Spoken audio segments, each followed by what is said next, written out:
Hello, America. Dave Hodges here. I am the host of the Common Sense Show. We are the show that's freeing America.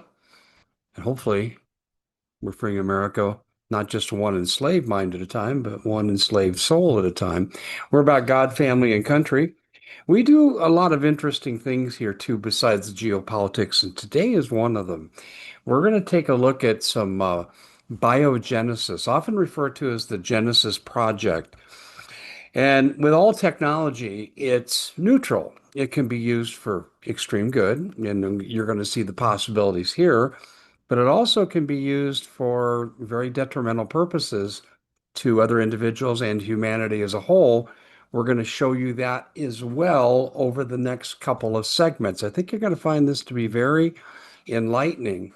And it kind of puts me in the mindset, too, the way that it could be used, turning men into monsters. This is going to be very, very enlightening. We're brought to you by a unique investment opportunity, and I'm really going to hammer this the next couple of days because I really think these people are onto something, and I think that you would make a mistake. If you're sitting with some invested capital sitting around, I think you need to take a really, really hard look at this. And I'm talking to you about the good people from Vault Strategic, and their website is vaultstrategic.com. America hasn't mined tungsten, at least until recently, until since 2015. And yet we need it in every military application, from bullets to artillery shells to tanks to jeeps to everything that we use in the military. And since we seem to be captured by the military industrial complex, this is a great investment because now tungsten is running short.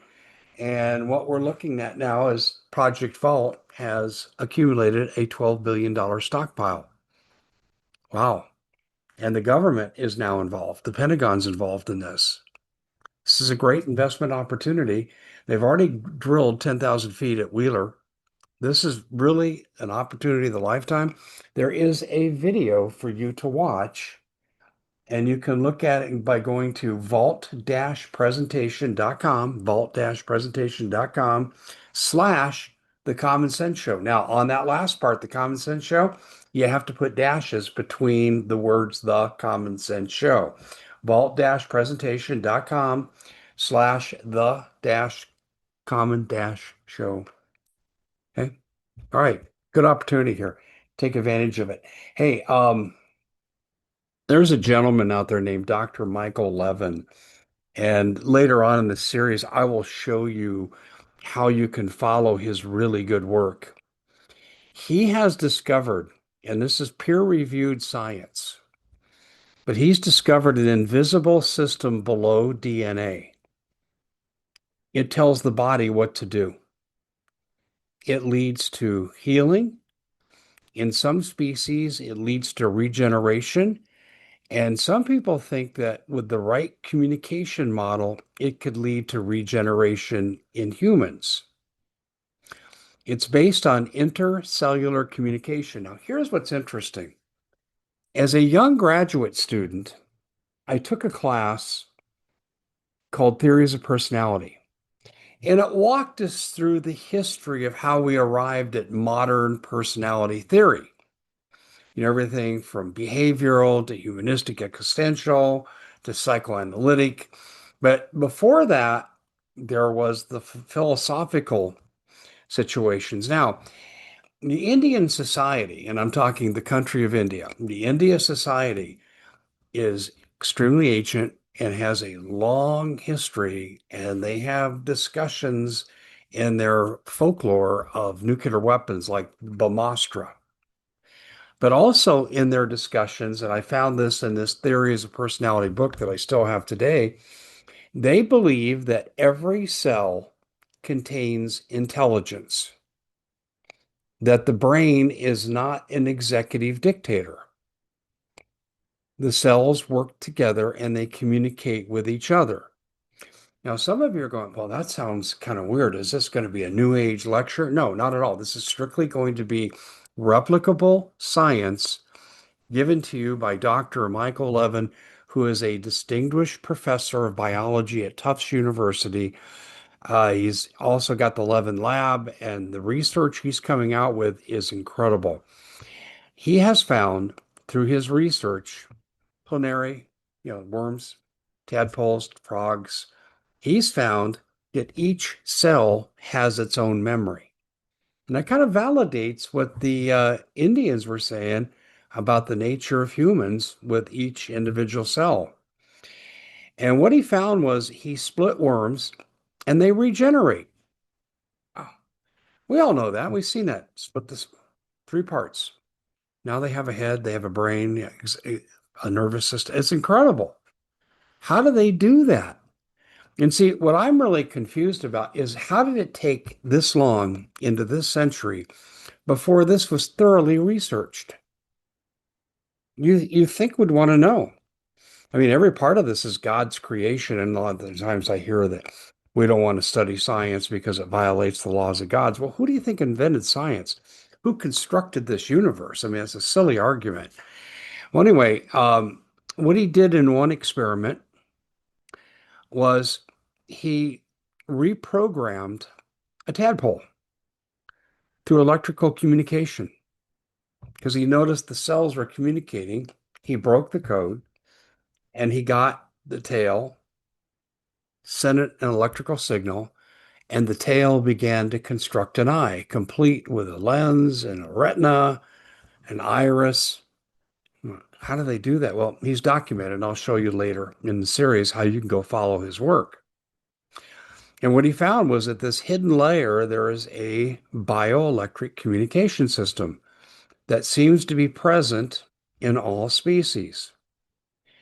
And this is why some species can regenerate. And he's found that the instruction for controlling body healing and repair does not lie in the DNA. It lies in the electrical signal that tells the DNA what to do. And this kind of gets into the first cousin approach of stem cells. A lot of times I have talked about this product right here, the Nanosoma liquid gel, and you rub it on your joints, pluripotent stem cells develop. And then over time, inflammation, pain from arthritis, it goes away. And I'm walking proof of this. And now I'm starting to understand exactly how this works because this is a separate system from the brain. Or let's put it this way, it's all interconnected, but the brain is not the executive dictator. Now, when we take a look at some research he did, he teamed up with a guy named Michael Bongard, and they created something called xenobots. That's spelled Xenobots, if you want to look this up. And he took only frog skin. He induced artificial communication, and they could create body parts where body parts weren't normally there. Isn't that interesting? And then he took these xenobot cells and isolated them, and he found that they were communicating with each other in a petri dish. And they started to move around, even bump each other out of the way. And then they began to self-replicate. Now, I'm going to step aside from his work and tell you research I've done because I'm fascinated by physics. And this gets into a physics model. When we take a look at quantum entanglement, and I've got another story today that'll actually deal with quantum entanglement. Quantum entanglement basically means this. We have a cell, a petri dish of cells. We have half the cells we take from the original colony and put it into another petri dish. We isolate them by hundreds or thousands of miles, and we electrify one group of cells, and the other group of cells acts as if it's being electrified as well. And we call this quantum entanglement because one's connected, but you're never truly separated.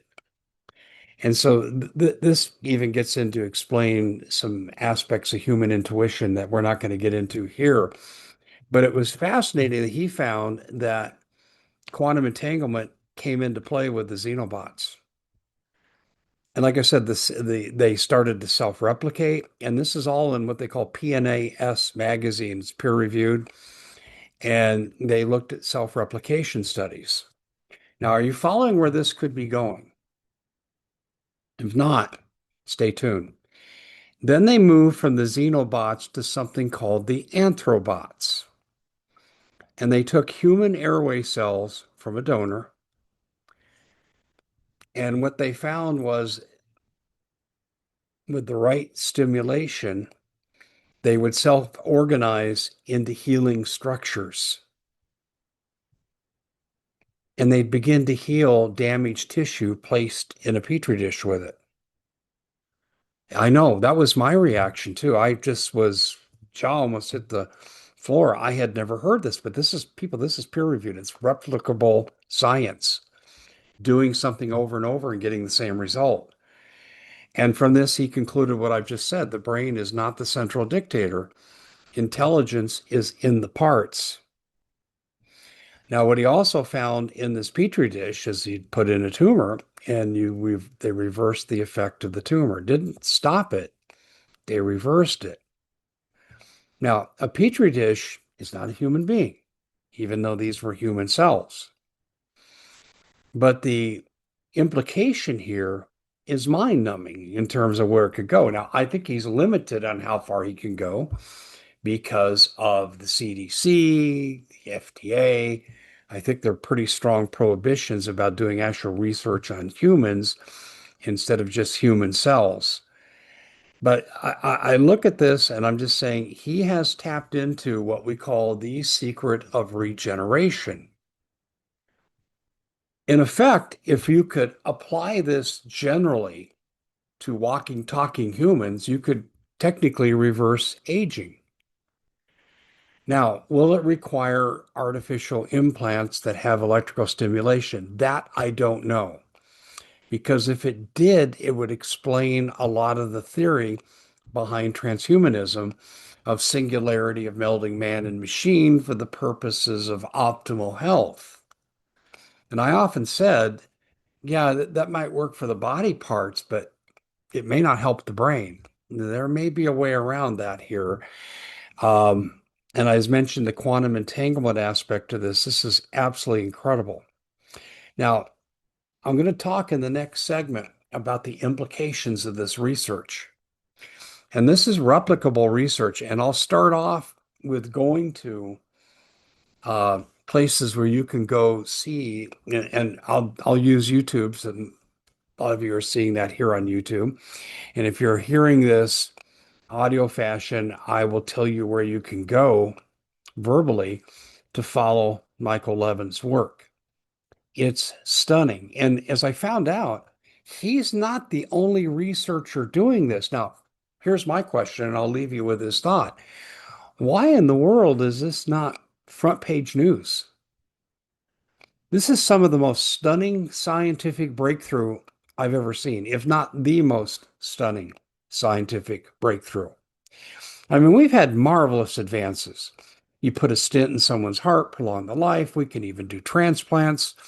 We even have the anti drugs that will cause someone not to reject. I mean, the technology has gone to such a level, and you get pacemakers and artificial hips, artificial knees, and over time they work as well or better than what they had. We've made amazing medical progress in some areas, but in the areas of health, that's a different matter. And I want to talk to you about in the next segment the applications of this. And I think President Trump actually stumbled on this and said something he wasn't supposed to say.